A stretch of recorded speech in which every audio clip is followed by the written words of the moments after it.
ele protestava contra o resultado da eleição. E sobre isso, então, o que poderia eu fazer? Então, esta pessoa fez esse protesto. Esta pessoa e esta pessoa. Aí passaram-se dias, nenhum problema. Zero problema, nenhum.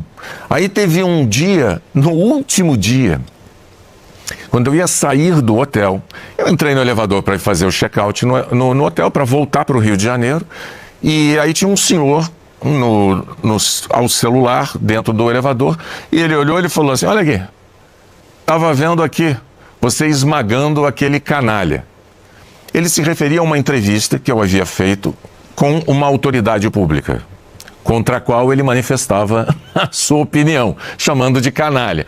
E aí eu não entendi bem, eu falei, ué. Ele falou, me diz uma coisa, eu queria entender. Eu falei, assim, por que você faz isso? E eu estou dentro do elevador pensando, do que será que essa criatura está falando? Eu falei, eu não entendi. Ah, você entendeu sim. A Globo, você trabalha para a Globo. Eu falei, eu entendi.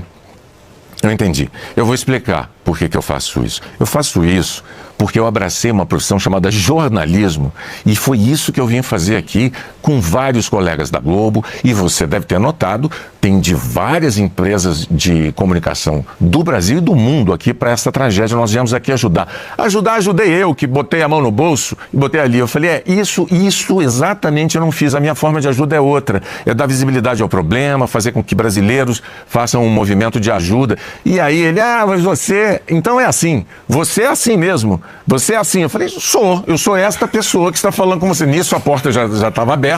Eu saí e foi essa conversa bem estranha que eu tive com essa pessoa ali. Uhum. Saiu na imprensa que um homem hostilizou, partiu para cima, foi contido. As pessoas no restaurante do hotel ficaram indignadas com o que ele fez, seguraram o cara, manifestaram apoio ao William Bonner. Nada disso aconteceu.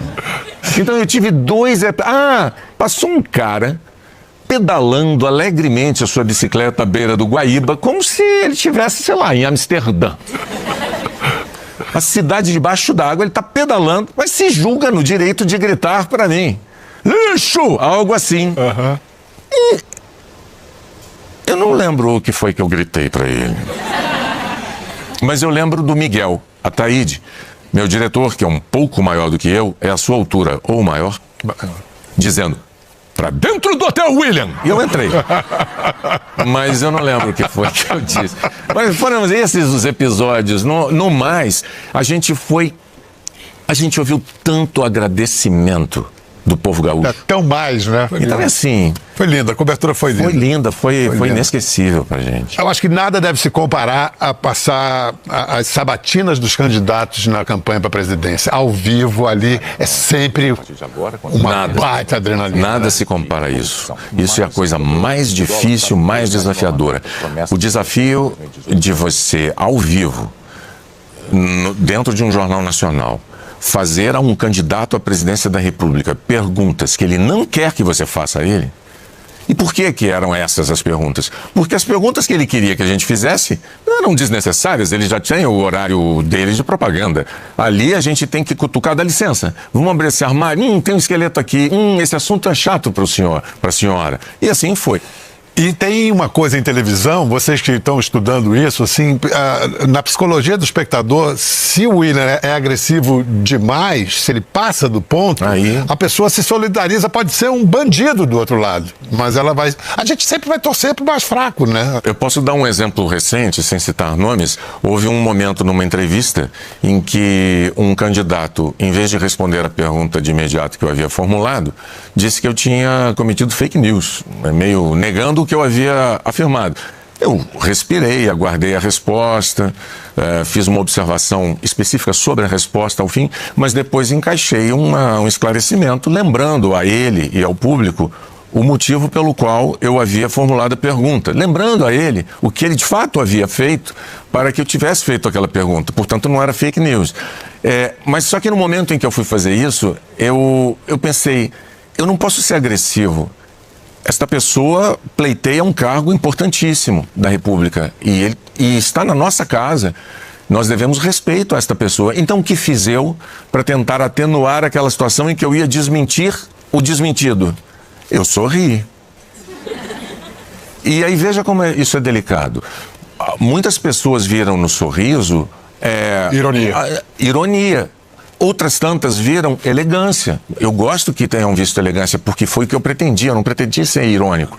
Gente, aí eu abro um sorriso e aí vai. Foi tudo isso ao vivo para o Brasil inteiro. Olha só, que barato, que profissional, que onda. Você tem planos aí para o futuro? Eu tenho planos. Assim, quando, eu não posso dizer. Mas sim, eu tenho planos e também não vou dizer para você que será de sombra e água fresca, porque eu tenho um exemplo na minha família. O meu pai trabalhou muito, meu pai já faleceu. Meu pai trabalhou muito, médico, empregos diversos, consultório particular e tal. E aí num dia ele decidiu não dar mais. Eu preciso parar, eu estou ficando louco, etc e tal. E o meu pai mergulhou num processo de envelhecimento acelerado quando ele parou. Porque ele parou de uma vez. Então, é até uma questão de saúde mental. Sim. Eu acho que, quando eu penso no meu futuro, num futuro tranquilo, não é sombra e água fresca. Mas com toda certeza, não é a rotina que a chefia e a apresentação de um jornal nacional representam. O meu sonho é ter uma atividade bacana, relevante, que não demande tanto de mim, para que sobre para mim o quê? Uma coisa chamada tempo. Eu tenho 2 filhos que moram fora do Brasil. Eu preciso de tempo.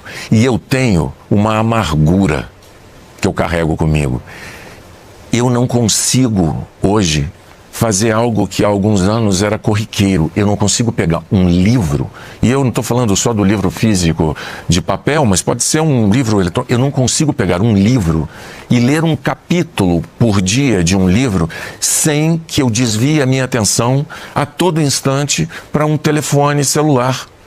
Por quê? Porque vivemos tempos de excesso de informação, e eu tenho uma carga de responsabilidade brutal, tanto profissionalmente como um pai de 3 com 2 morando fora. Então não tem hipótese de um aplicativo de mensagem vibrar ou iluminar e eu não parar o que eu estou fazendo para olhar. Eu olho.